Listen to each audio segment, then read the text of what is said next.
Again.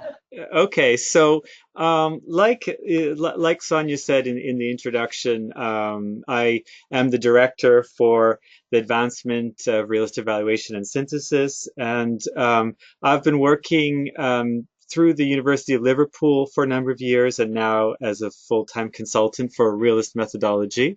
And I continue to run training programs, and I have probably seen at least some of you in conferences and training. So for those of you that have been to my workshops, you'll know that I do run these seminars in a very open structure. So what I'm going to do is I'm going to go through my slides. I only have 15 slides, 14 really slides. And so hopefully I'll get through those within, 35 minutes or so. And then we will have a chance to unpack some of these concepts a bit further.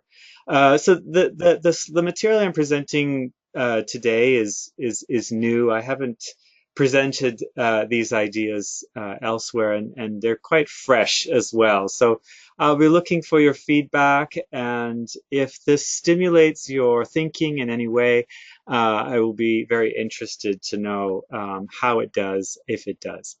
Okay, so the title of the presentation is Evidencing Generative Causal Pathways, Future Directions in Realist Inquiry. And Sonia had asked me to, say something about future directions for realist methodology. And there were a number of options that I could have taken. But I chose to develop this presentation around the idea of generative causal pathways. And I will explain why I think that is important. So I'd like to begin with a definition of generative causation. Now I can see all of you, so show of hands, who here has heard of the concept of generative causation? Okay, so let's say a majority of people. That's good. Okay, good. So it's not totally unfamiliar. And for those of you who are completely new, this is not a very introductory workshop, but hopefully it will still be a sense-making process for you. So we could argue, and by the way, if you cannot read the slides on the screen for whatever reason, I am going to read everything off my slides, and I'll read fairly slowly so we have a chance to kind of really sort of enter into a productive, contemplative mode of thinking. This session is also being recorded, so I will be posting this to my website in the next couple of days if all goes well with the technology. So now, generative causation. So it could be said that the explanatory analytical process in realist evaluation is based on generative causation, which is the assumption that underpinning hidden mechanisms are responsible for the manifestation of observable outcomes.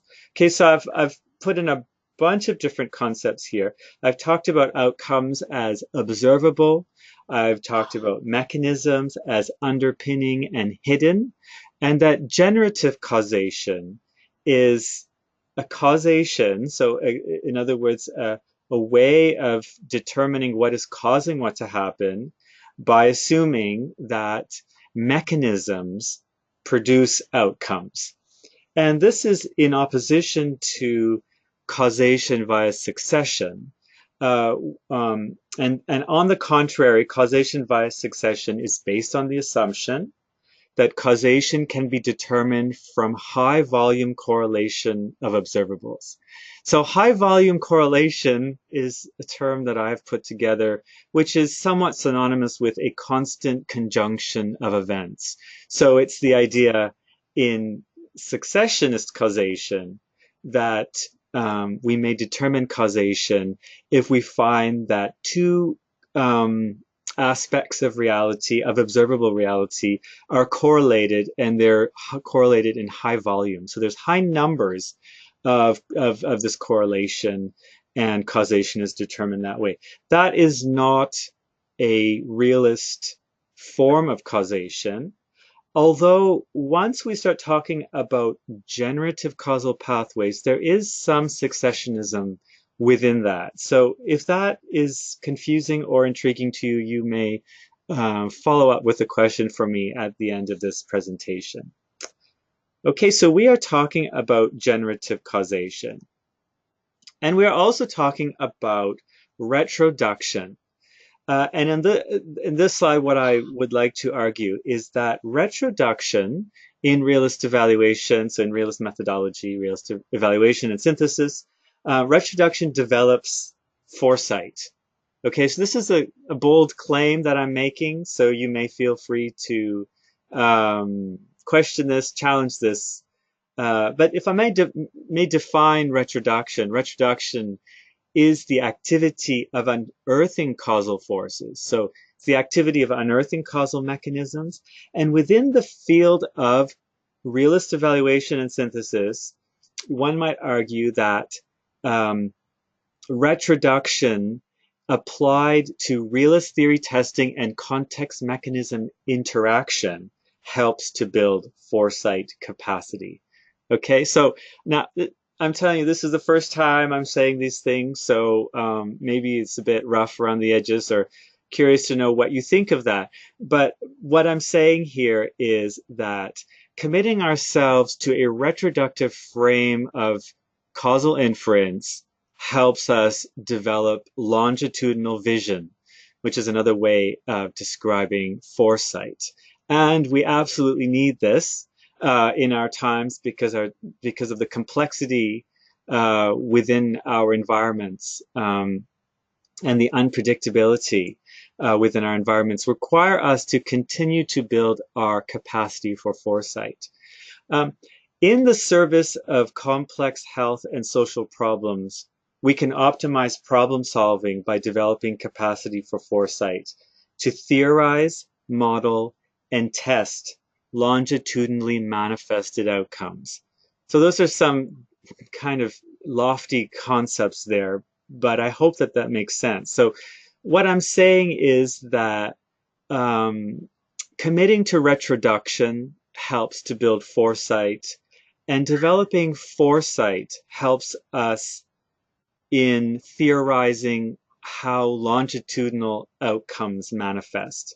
And this has applicability across many research projects where, in fact, to really understand the true impact of a program or a service or policy or an intervention, we need to assume that outcomes may take time to accrue, and they may accrue in combination with other influences and triggered in context. Okay, so there's a lot there. So I know that I'm sort of pushing you right, out of the gate, right, first thing in the morning here. But again, we'll hopefully have some time for questions toward the end. Developing foresight often requires a bold attempt at creativity in theorizing in order to anticipate future outcomes. Okay, so through generative causal pathway modeling, outcomes may become more realistically assessed in relation to program mechanisms. So again, so what I'm saying here is that we have to be courageous in a way to develop our foresight and our creative thinking around longitudinal outcomes. It's somewhat disconcerting to put forward ideas that are actually not going to be tested or very difficult to be tested. If you're suggesting that some outcomes may not emerge until 5 years, 10 years after a program, for example, how do you realistically test those things? It's one thing to theorize, but how do you test? And we often shy away from theorizing with our creativity, that which we know we won't test. But in terms of the future directions of realist inquiry, keeping in line with the theme here, I think we need to be bold and we need to be creative in theorizing long-term outcomes. Okay, so this involves modeling and it involves theorizing, but it can take a number of different forms, which I will talk about in the slides coming up. Okay, so now some of you may also have read about realist ontology. And a characteristic of realist ontology, one aspect of realist ontology, is the assertion that reality is stratified into layers, and that there are hidden aspects to our reality. So there are hidden aspects in contrast to observable aspects, and that our research process should account for both hidden as well as observable aspects to really account for an explanation about how things are manifesting or how programs are working. So mechanisms are characterized as hidden in the sense of being below the threshold of observability. So we often say mechanisms are hidden and they evade empirical testing. So a mechanism like trust, for example, it's not so easy to empirically measure something like trust, or say trepidation or motivation. It's difficult to put a measurement to that, although it is not impossible.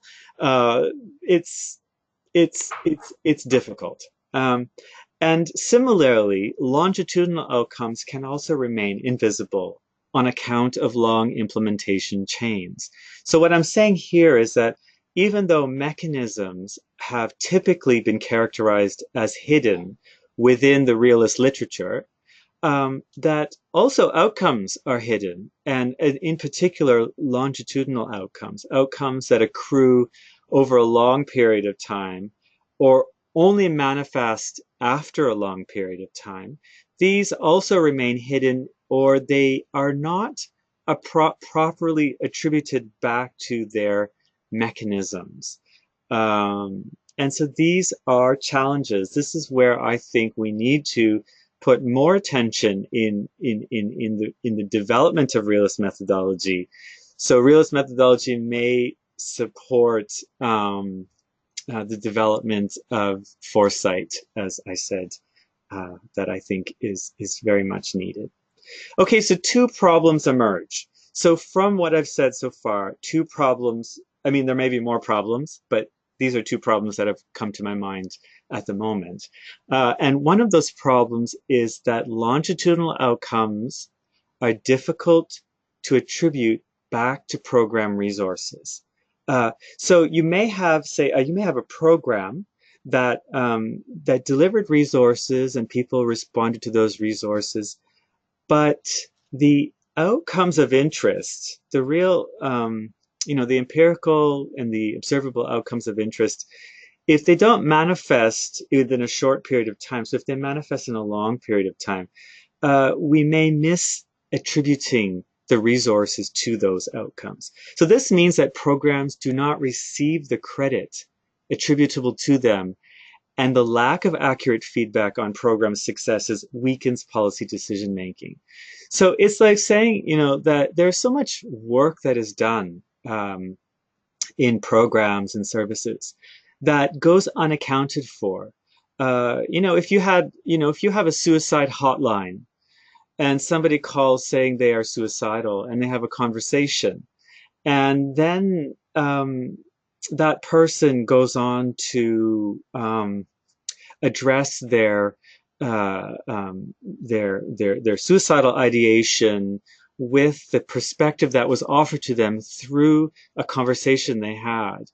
That is often the kind of outcome that gets missed, and also a crisis may occur a long time after a conversation that somebody may have had through a program or a service, but that conversation may have resonated with that person and stays with them, and the mechanism gets activated many months, or who knows, maybe even years down the line.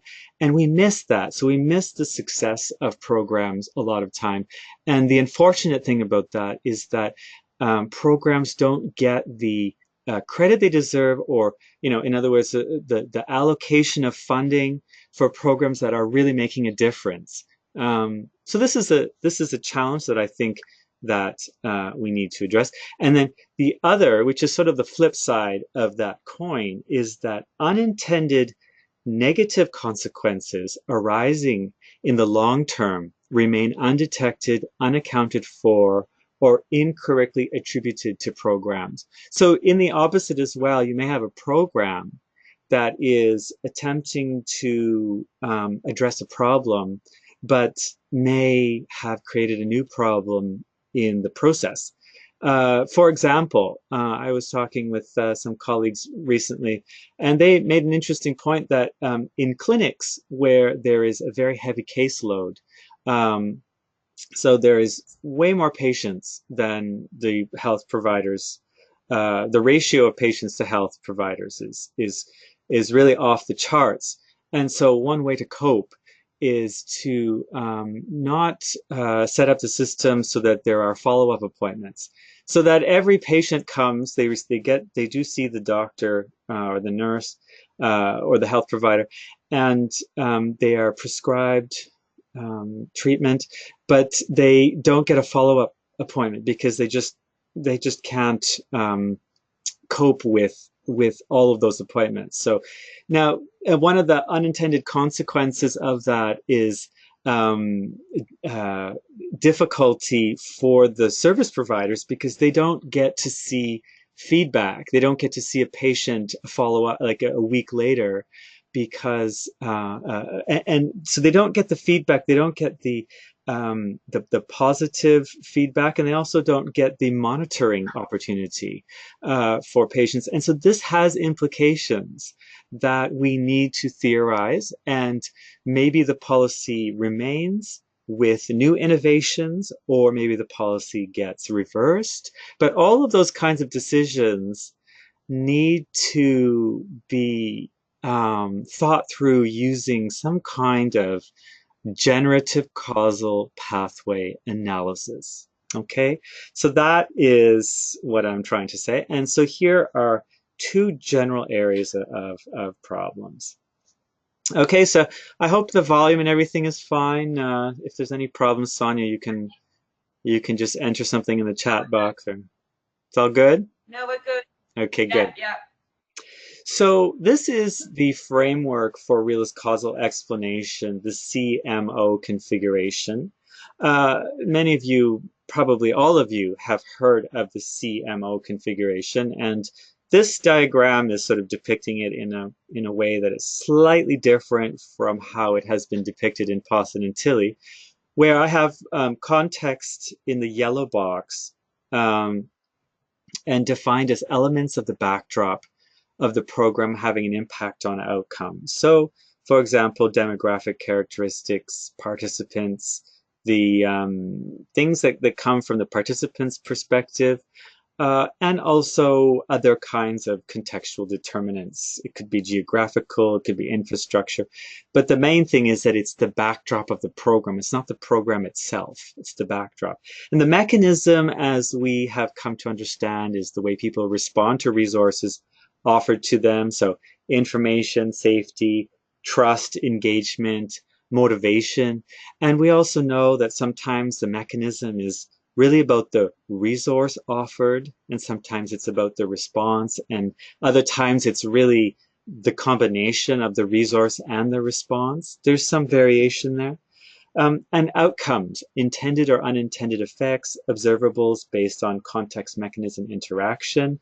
So it could be anything that we are really interested in seeing a change in. So improved uptake of services, improved self-efficacy, changed outlook, decision-making, resiliency, social cohesion, networking, etc., etc.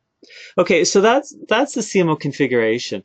But what I want to say about the CMO configuration is that in its sort of original form, it doesn't necessarily help us unpack longitudinal causal pathways. It doesn't help us unpack generative causal pathways because it's designed with a C, an M, and an O, when in fact a generative causal pathway might involve multiple iterations of CMO or some other modeling that is different from what you see on this slide. Okay, so that's one issue.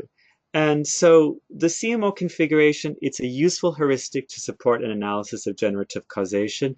However, the CMO configuration alone does not help inquirers understand how to theorize, model, and capture longitudinal generative causal pathways. So that is my sort of, that's my opinion on the CMO configuration. It is an aid memoir, as Pawson has said, so it helps us remember to look for mechanisms. But when we're talking about long-term outcomes, we may need something more than just the CMO configuration alone. Okay, and similarly, I know many people have seen this iceberg metaphor. Realist philosophy is pinned around the idea of ontological depth. So ontological depth is the idea that the manifested reality is stratified in layers.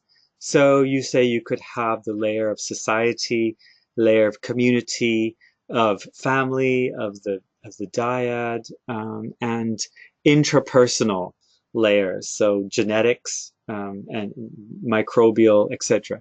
So there are many layers to our reality.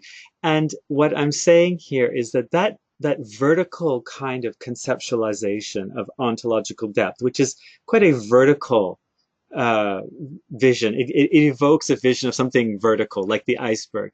Again, it doesn't help us, directly help us in mapping out longitudinal causal pathways, which are more sort of evoke a more horizontal kind of modeling, because quite often time is on the x-axis, so time is on the horizontal axis, and a horizontal modeling as a program unfolds over time is sort of where we need to go with our modeling of generative causal pathways. Okay, so that's what I want to say is that this emphasis on ontological depth, which is absolutely critical, is also pushing us to think in a certain way, but maybe we need some other models and frameworks to help us think in this horizontal, time-sensitive dimension.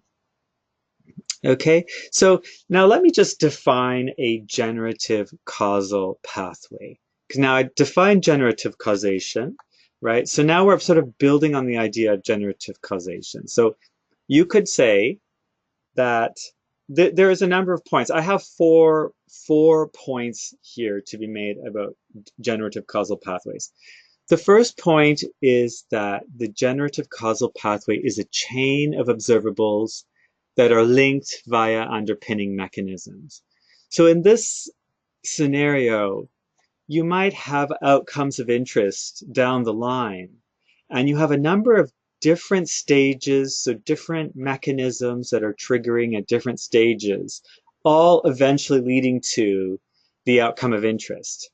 So you may not have the same mechanism, but you might have different mechanisms. So early stages might be about recognition of the importance. So an early mechanism might be something about recognizing the importance of, say, for example, self-efficacy or something else. But as things unfold, there might be mechanisms down the line that only emerge after a certain number of preliminary mechanisms are activated. Okay, so that's one idea. So you see this horizontal kind of vision that I'm evoking here. Another scenario is that mechanisms. Okay, so we know that mechanisms are activated in context. That's a statement that comes from Pawson and Tilley. They use the word triggered. But I think activated is a nice word. Mechanisms are activated. When contexts are conducive, mechanisms get activated. When contexts are not conducive, mechanisms do not get activated. That's the logic in the realist approach. But a generative causal pathway may mean a series of mechanisms activating in context over time. So like I said, this unfolding of a number of mechanisms, maybe it's the same mechanism or maybe there are different mechanisms.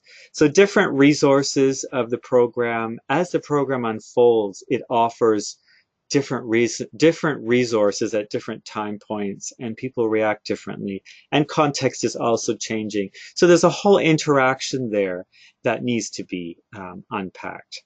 Okay, and some of this work, some of my thinking has been informed by the work that I did during my postdoctoral fellowship at McGill University from the years 2009 to 2013. And many of you may have seen this model of the ripple effect, where we talked about how outcomes can become contexts over time. So I'm not going to go into too much detail because I've talked about this at length in other presentations, and you have a reference here that you can follow up with to read about how we use the ripple effect. But what I want to say is this is one of a number of examples of ways of depicting a generative causal pathway. Remember, we're saying generative here. It's not successionist.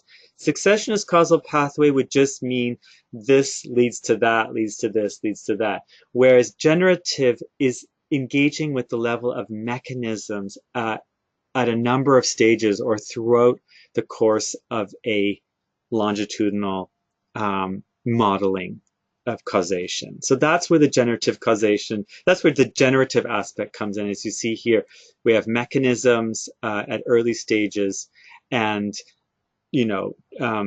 producing outcomes. Those outcomes become contexts. There are new mechanisms that get implemented, etc., etc. Okay, so that is one example. But another way to understand this generative causal pathway is that mechanisms activate slowly over time. So think of the dimmer switch metaphor in Sonia and her colleagues' paper, What's in a Mechanism. I have the page number there, so you can look at that paper because I think the dimmer switch metaphor from that paper is really quite helpful in envisioning exactly this, that you may in the first example I gave you, you had multiple mechanisms unfolding over time. In this case, in this example, you have the same mechanism of interest that doesn't really get turned on right away. That it actually takes, like if you take the example of trust, you might say that trust is absolutely essential for the functioning of a particular service or an exchange. If say for example a mentoring program, and the mentee might not trust the mentor, so initial resources, initial program implementation might not necessarily lead to the response of interest, which is, a feeling of confidence or a feeling of trust or a feeling of motivation, and that it's only over time that something like this may accrue. And similarly, you might start out with a high level of engagement or high level of motivation, and the mechanism sort of fizzles out over time. So again, we can model these things in many different ways, and requires our creative thinking to figure out how this kind of modeling may be customized to our areas of inquiry. And the fourth idea is that mechanisms are activated initially, but then become dormant until the context reactivates them again at a different point in time. So you might think of emergency preparedness programs where you might have an educational program or an asset-based community development program for people who are in regions that are prone to environmental disasters. And so the rapidity of mobilization during a disaster is going to make the difference in terms of mortality and loss, and the reduction of that. But the problem here, I mean, the problem of evaluation is that you may have the resources in terms of a training program or some kind of community-wide intervention, but there might be a lag between the mechanisms, the initial mechanisms of recognizing the importance of planning and coordinating to mitigate the impacts of environmental disaster, and the actual moment in time, if it happens. Hopefully it doesn't happen, but if it does happen, those mechanisms get re-triggered at that moment in time. And so that's the utility of the realist approach, to unpack these, because we can talk about how mechanisms may go dormant. If you were to take an example from the biological sciences, you could think about chickenpox, the virus that causes chickenpox in children, and shingles in older years. And the fact that it's the same virus, but what happens is the virus gets manifested initially in childhood as chickenpox, and then it goes into dormancy, and it stays in dormancy for decades, until a time when maybe it's the case that the immune system is not functioning optimally, or there's some other increased stress, and the virus is reactivated as context has now changed. So similarly to that, we can imagine social programs that have resources given to people, and those resources are not activated until they are really needed.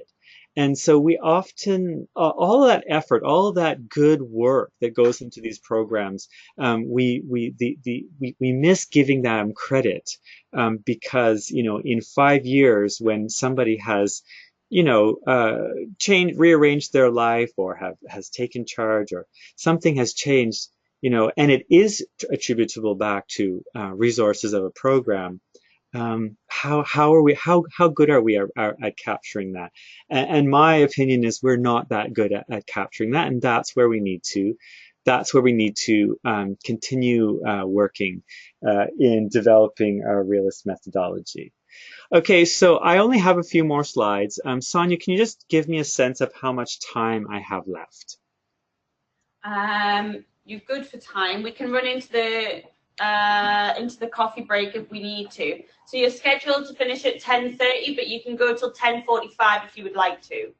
Okay, well, I will definitely be able to finish by 10:30, if not 10:45. Okay, so just a few more slides. So I just want to talk about the implications of longitudinal research design for scientific realism. Okay, so this is specific to we're in the paradigm of scientific realism. When we're talking about realist evaluation, realist synthesis, we are talking about scientific realism, and we can define scientific realism as a research paradigm that upholds empirical investigation within the framework of generative causation, involving observable and hidden forces. So what makes scientific realism different from empiricism and other paradigms is that we are interested in theory testing and empirical data gathering, with an acknowledgement that there are observable and hidden forces at play, and that we attempt to uncover those hidden forces, but we also accept the partial fallible nature of our research outputs. That is scientific realism. At least that's my take on it. There are probably many other good ways to define it. And theory evidence configurations. So on my slide here, I have put this concept of theory evidence configurations may be required to model longitudinality. I don't know how legitimate that word actually is. I did look it up and it seemed that other people used it. Longitudinality. So theory evidence configurations may be required to model longitudinality in realist design. In other words, what I'm saying here is that we need to become more transparent and upfront and honest about how our models have sort of an integration of theory with our evidence. So we have evidence in the form of, say, qualitative and quantitative data collection, mixed methods, but the evidence is always going to be partial. It's always going to be incomplete, and so we are, in a sense, weaving our theories within our evidence to create a picture, a vision, a foresight of how things are working. And if we do that with transparency, so if we make it very clear what is our theory, what is evidence, how we've generated the evidence, what is our evidence base, and we work with a commitment to transparency, this output from realist inquiry, in my opinion, becomes incredibly valuable and holds a lot of potential for improving the innovation of programs, which we desperately need. Let's be real here for a minute. Problems are increasing, and we need more power in our innovation, in the development of programs to really leverage against the complexity of problems that are on the horizon. So that is an important point, I think, that we need to have. One way to deal with longitudinal research design and scientific realism is to commit to theory evidence configurations with transparency. Okay. And not all projects will have the human resources or the financial resources to conceptualize and capture longitudinal pathways.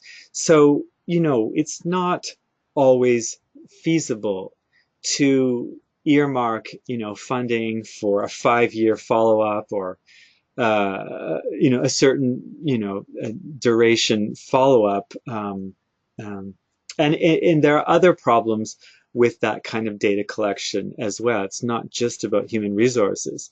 However, theorizing long-term outcomes, even in the absence of empirical testing, may be beneficial. So what I'm saying here is that your outputs from your realist project may include your untested theories of how outcomes accrue in the long term. I think that so long as you are transparent about what has been tested and what hasn't, you can push this forward. Pawson and Tilley have advocated for a cumulative approach to evaluation science. In other words, we need to take a project, a project of realist evaluation, and see it as one step along a path that has many steps. So we don't try to come to some final grand conclusion about anything in one given project. And within each project, there will be a very substantial section on future directions, so directions for future research, because there will inevitably be new theories that emerge from the process of CMO configuration and theory testing that haven't really been thoroughly tested or need to be tested in an ongoing fashion. And it may prove difficult to solicit perspective on longitudinal outcomes through realist qualitative interviewing, and particular attention to retroductive qualitative interview questioning will be beneficial. So what I'm saying here is that you may have developed a model of how long-term outcomes accrue, but there's no guarantee that your participants will have a clear understanding of how, you know, the resources of a program have impacted on their situation, on their outlook, when there have been many influences that are working together. So it takes time to try to tease this out and for people to make assertions with confidence about longitudinal impacts of program resources, given that there will be many other influences as well in the context or maybe other programs. This is not easy. So, you know, you have to give yourself some, we have to give ourselves some, you know, some credit for the challenge that is involved in doing this.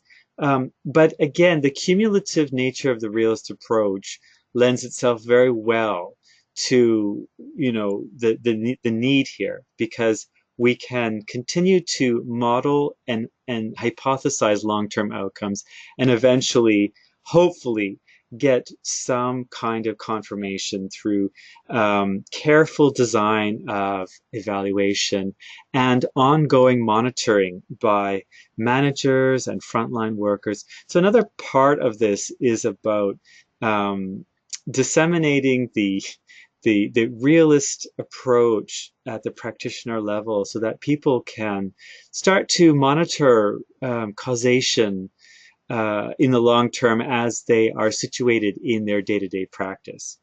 So those are I think some points there that I want to make. And so this is my last slide here. And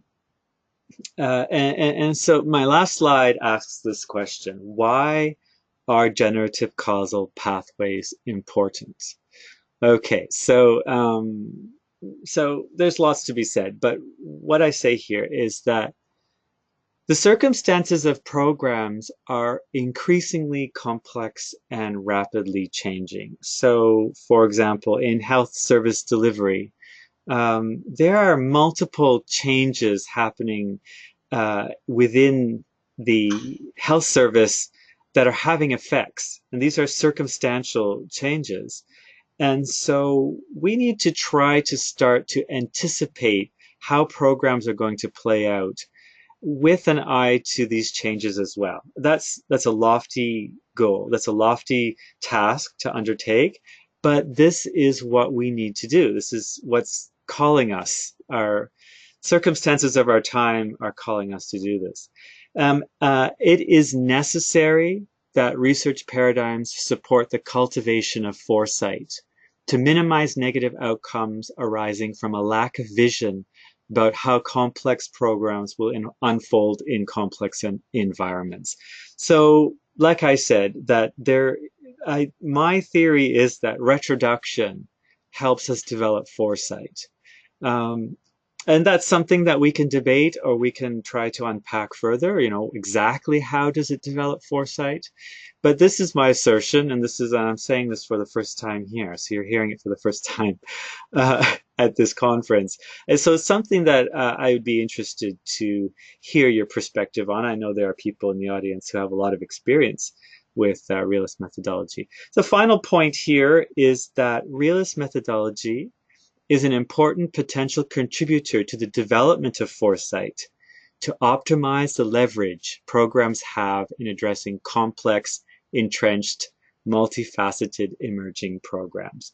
So I see realist methodology very much playing a very key role in complexity theorizing, in problem solving in the complexity frame, for policy development, for program innovation, and solutions building going forward. So, you know, in terms of this conference, Sonia, about future directions, I think that there is a lot of work to be done within the paradigm of realist methodology.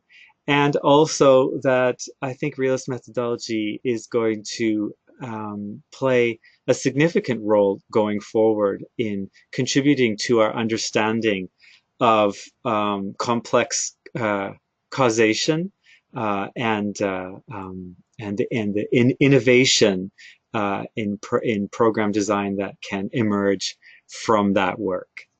So that concludes my formal presentation. I'll just double check that I don't have another slide. Yes, that's the end. There's my email in case something I said there just requires you to get in touch for whatever reason. If you need to clarify something or you just would like to provide me with some feedback as well, I am more than welcome. I more than welcome you to provide that kind of feedback. And Sonia, I will turn it over to you. You can sort of just manage the time from your end. And I'm Yeah. happy to, take questions, or even if people want to just make a comment. It doesn't have to be a question, but certainly if people have questions, they can ask. Okay, great. Thank you very much, Justin. I know I personally found that so interesting, and it really all. So do we have any questions? We have a question from Katie Sheehan. I don't know if you can see or hear her. Shout, Katie. Hi, Justin. It's Katie from Shepherd's Hallam. I really enjoyed your presentation. There's a lot in there that really resonates with my work and the work that I'm hoping to do. You mentioned the need to accumulate knowledge, and I wondered if you could touch on your thoughts on reusable conceptual platforms and how that may help us in more accurate theorising about longitudinal outcomes by accumulating knowledge around key mechanisms that we feel are operating in interventions. Yes, Did you hear okay. that, Justin? Yes, I did. Yeah. I did hear that. So if I understand the question is, just to provide some comment on the idea of reusable conceptual platform. And this is a concept that Ray Pawson has promoted, put forward. And you can find this. He's written a fairly brief section, though it's a section in the 2013 book, The Science of Evaluation, his book on the science of evaluation, where he discusses that. And so, yes, reasonable conceptual platform is also, I think, something that should be on the horizon for methodological development in the realist paradigm. It is somewhat parallel to my ideas on generative causal pathway frameworks. So a reusable conceptual platform is not necessarily intrinsically a causal pathway. It is, but it can be. It can be a causal pathway, but it is more like the trying to sort of create a taxonomy of program architectures, which is, I think also very important, because what's fascinating, and especially from my sort of bird's eye view, having spoken to hundreds of people about their research projects, is that there are many research projects that come from disparate sectors that are strikingly similar in their underlying architectural structure. And this is where I think Ray's idea of the reusable conceptual platform becomes very useful, because we can start to see sort of at the skeleton level, if I may use another metaphor, of programs, how they're actually working. And it's really undeveloped right now. Ray has really put it out there as an area that needs to be developed. He talks about the need for a mechanism library, et cetera, et cetera. And these are all very important things that need to be accomplished. So this is part of the future. Does that address your question, or is that what you were hoping for, Katie? I see that it can help with the longitudinal causal pathway. So, because if you've got that skeleton that's populated already with some common mechanisms, then it can help you to be able to be more accurate, perhaps, in your theorising, even if you don't have the resources to do that longitudinal work yourself within that project. Sure. I mean, that's an interesting comment, Katie, and I appreciate it. And I think there's a lot of, I think that makes a lot of sense. And just a little word of caution with reusable conceptual platforms is, and I think people have been thinking about this, is how do you put forward the idea of these reusable frameworks without becoming then blind to the actual reality of, the program that's in front of you. So we have to bet we can benefit from them, and then we also have to, you know, sort of, how do you say this, keep it fresh. You know, we have to keep our understanding of the program at hand in its sort of in sort of a kind of authenticity about that. But if we can do that, if we can keep our creative thinking open, then we can optimize the use of reusable conceptual platforms to keep pushing things forward. So that's very interesting. Yes. Okay, great. We've got one here, and then we'll go to the back, and then here. So, Mary? Yeah, thank you very much for that. It was really helpful. I'm a PhD student, and I am using longitudinal qualitative work within my PhD, which is a realist approach. And some concepts and constructs that I found really helpful have been from Bren Neal's work in longitudinal qualitative analysis, where I think it's helpful to think that chronology and time is not just in the calendars and years ahead that we think, but it's more conceptually based in tempo and pace, in people's turning points, their trajectories. And so I think we can use some of those concepts in what you are discussing and not immediately fall into traps of thinking chronologically in calendar time. And that certainly helped me a lot in thinking about these long generative causal pathways that go backwards as well as forwards. Some of them go fast for some people and go slow for others, but it's all about longitudinal pathways. So I really valued it, and I hope that we can add that kind of thinking in as we go. Yes, thank you very much for the comment, and yes, I can appreciate that and the utility of that. I think you're absolutely right that we can integrate these concepts into our generative causal pathway modeling, where we also think about how context and the context of particular individuals may activate mechanisms at different time points. So the context mechanism interaction, coupled with generative causation, as well as some of these concepts that you might bring in from other sources, could make for, you know, very original and productive frameworks for longitudinal analysis. So thank you very much for that question or comment. Sorry. Okay, so we had at the back, yeah? You might have to shout, or you might want to come forward a little bit. Where's the microphone? There isn't one. Can you hear me? A little bit. You can try, and I'll let you know. Justin, it's Lucy from Hi, Lucy. Hi. Hi. As usual, I find that fascinating, and as you know, Karen and I have been working trying to think about a pathway or a sort of accumulation of mechanism, outcome, and we went in the end for a circular configuration of the CMOs from our work. But what I was thinking there, because even though we're finished, every day is a learning day, and I now want to go back and revise it, because what you were saying there about attributing credit and about, you know, seeing the long-term benefits of something that doesn't happen, the intervention doesn't have a silver bullet immediate impact, that trust and things like that and self-efficacy build up over time, was whether there was anything there that we needed to think about in terms of what people refer to as dosage or top up in terms of an intervention. And we, in our work, we've looked at reinforcement as a mechanism, but obviously that has implications for how a service or a program is delivered, because it's not just a one-off thing. There's an assumption that over time, longitudinally, something else has to happen to up the dimmer switch or to, you know, re-trigger the mechanisms your one-off intervention is meant to have kick-started.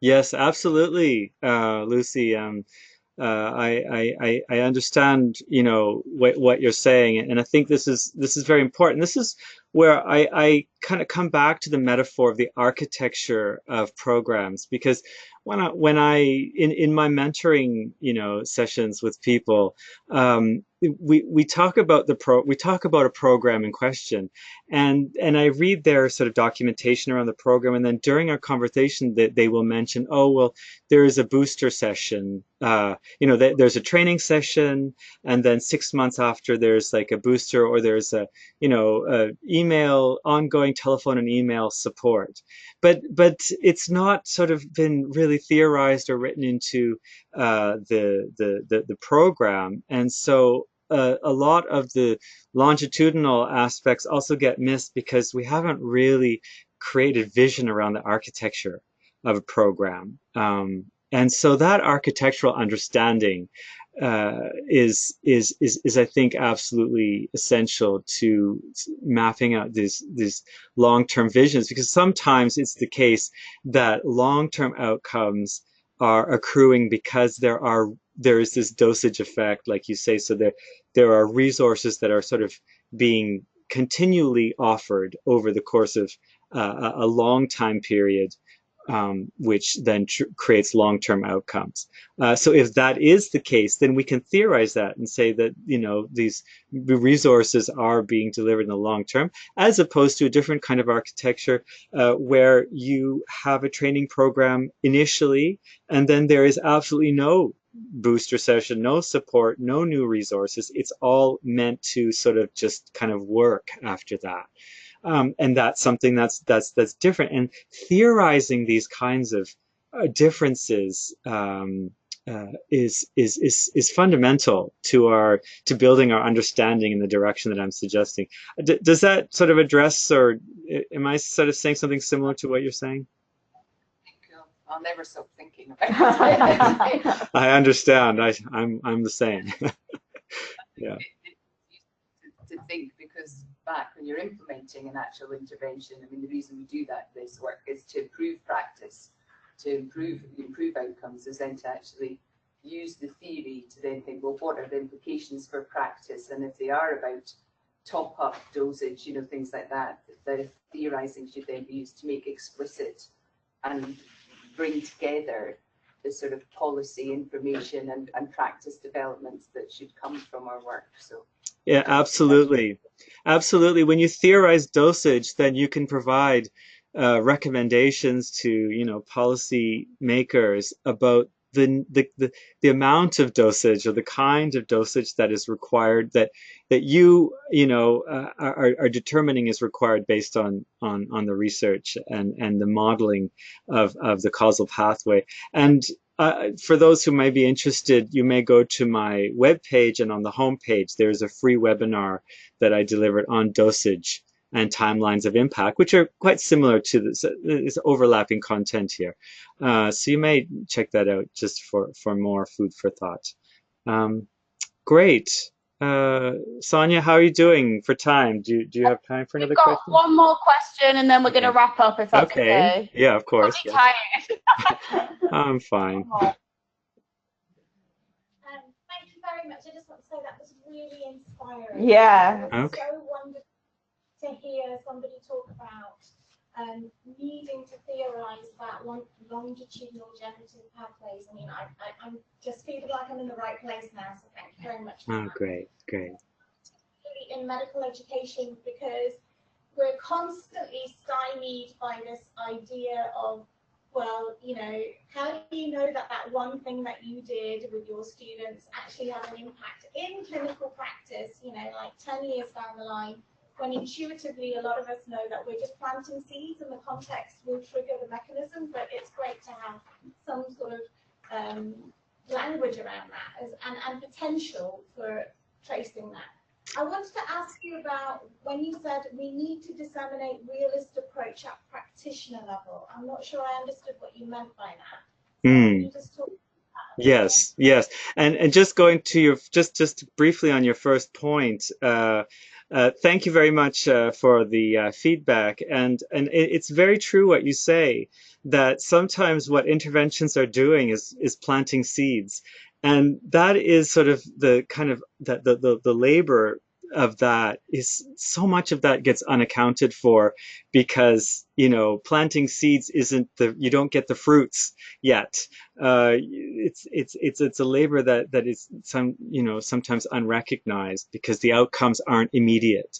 And so to have, like you say, that language is so valuable for us to begin to open up our thinking around causal pathway. And the use of metaphor and envisioning that, I think, is very, very useful. Now, the second question, the question you had was what I meant by bringing realist concepts to the practitioner level. And so what I meant by that is longitudinal outcomes from a research perspective will be very expensive and time consuming. So for a researcher, an evaluator to commit, so if you have an evaluation consultancy, or if you're an academic researcher or some other person doing realist inquiry, that's a lot of commitment to say that I'm going to take on a project and I'm going to stay with it for 2 years, 5 years, 10 years to continue data collection and continue in analyzing. But practitioners, people like health service providers, may have a career span of decades where they have the opportunity to continue in an informal way to continue ongoing monitoring of their programs and an ongoing development of causal understanding. But they can benefit, so practitioners can benefit from learning about realist methodology in an informal way. So it may not be like the robust, rigorous sort of,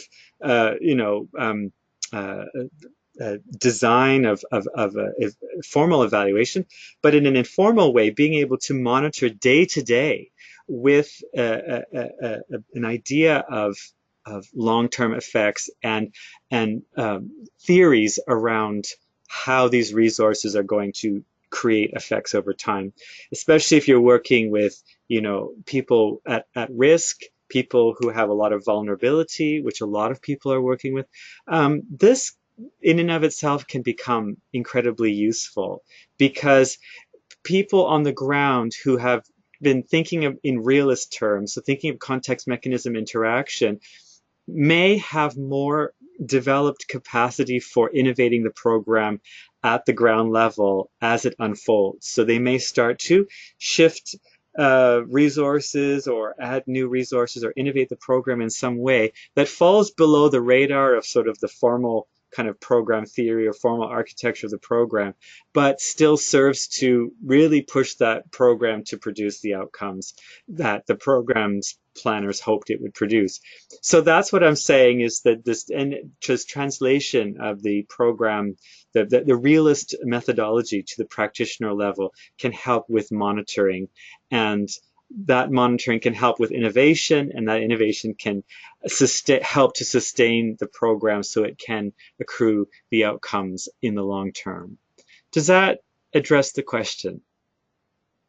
Can I just clarify one little question? Yes. Are you saying that it make the mechanisms of action overt to the practitioners, or are you saying that it's useful for the practitioners to understand realist? Yes. Realism. It's useful for the practitioners to understand realism. That doesn't mean that they may also have mechanisms being triggered in their minds if they are part of an implementation chain of the program. But for those people in positions where they have some leverage to develop programs, support them, endorse them, modify them, innovate them, then it is very useful for those people to also have realist methodology, perspective, understanding, where that might lend itself well to monitoring programs for their generative causal pathways. I'll put it that way. Does that answer your question? Okay, brilliant. Thank you very much, Justin. Okay. We've just got one last thing for you to do, which is to give your book away. So I don't know whether you want to pick a particularly interesting question that you've had from the floor. Well, Sonia, I'm going to leave that decision to you because I can't quite remember who spoke, and I'm not sure how to adjudicate. I would give the book to everybody if I could. Mr. Um, Nice Guy, I don't have enough books. Okay, I'm going to give the book to Mary because of her interesting ideas about qualitative longitudinal analysis.